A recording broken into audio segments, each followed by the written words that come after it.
having equal magnitude A makes an angle theta with each other। यहाँ जो vector हम ले रहे हैं ना, यहाँ वेक्टर कैसा ले रहे हैं सर, यहाँ हम जो वेक्टर ले रहे हैं वो वेक्टर आपको बोला गया है कि दो वेक्टर से, मान लो वेक्टर A है और आप वेक्टर B लेते हैं ना, यहाँ पर भी आपको वेक्टर A ही लेना है, ठीक है, वेक्टर A ही लेना है क्योंकि इसमें बोला हुआ है कि दोनों वेक्टर कैसा है, इक्वल है। तो आपको इन दोनों का बीच का एंगल निकालना है, ठीक है। तो एंगल कैसे निकालते हैं, this is the angle here theta, ये निकालना है। एंड ऑल्सो जो इसका रिजल्टेंट होगा R वेक्टर वो कितना एंगल बनाएगा, मान लो अगर वो एंगल अल्फा बनाता है तो इस अल्फा की वैल्यू कितनी होगी, ये हमें सवाल के अंदर फाइंड आउट करनी है। तो फॉर्मूला हम लोग सिंपल यूज करेंगे, पता है हम लोगों को कैसे करना है। सो यहाँ पर जो R बनेगा वो कितना होगा, formula is a square plus b square plus 2ab cos theta root under. अब क्वेश्चन का डिमांड ये है कि vector a and vector b दोनों का मैग्नीट्यूड आपस में इक्वल है, तो मैं ऐसे बोल सकता हूँ क्या, this is a square plus 2a और b को क्या लिखेंगे, b को भी हम a ही लिख रहे हैं, and this is cos theta root under.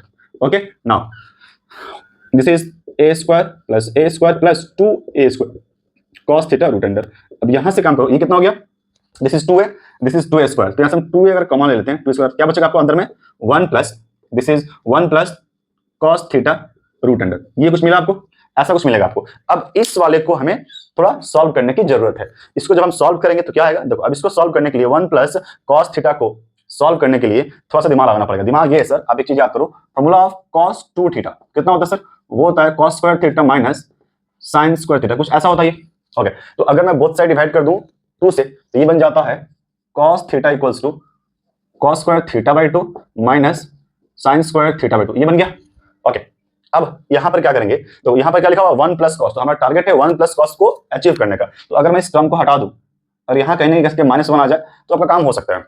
तो एक काम कर सकते हैं, मैं लिख रहा हूं cos theta equals to cos square theta by 2, इसको मैं लिख सकता हूं क्या 1 minus cos square theta, yes आप याद करो, हो सकता है ये चीज। तो ये कितना बन जाएगा, ये बनेगा आपका cos square theta by 2 minus 1 minus plus cos square theta by 2 हो गया ये। अब इस वाले उधर लेके आओ, यहाँ पे cos थीटा था ऑलरेडी, तो ये माइनस जाकर प्लस हो जाएगा, तो this is cos theta plus 1 और ये कितना बन जाएगा 2 cos स्क्वायर थीटा बाई 2। तो अब क्या मैं 1 प्लस cos थीटा के बदले में ये वैल्यू लिख सकता हूँ, बिल्कुल लिख सकता हूँ सर, यहाँ चिपका दो, काम हो गया आपका। तो this is 2a square and what is this value, this value is 2 cos square theta upon 2 root under. अब यहाँ से एक बात देखो, ये 2 और 2 बाहर निकल सकता है, ये बाहर निकल सकता है, बाहर क्या निकलेगा 2a और अंदर क्या बचेगा, अंदर बचेगा cos स्क्वायर थीटा, तो cos स्क्वायर थीटा रूट करें तो क्या बचेगा cos theta upon 2। So this is the value of r 2a cos theta by 2 when the two vectors have equal magnitude।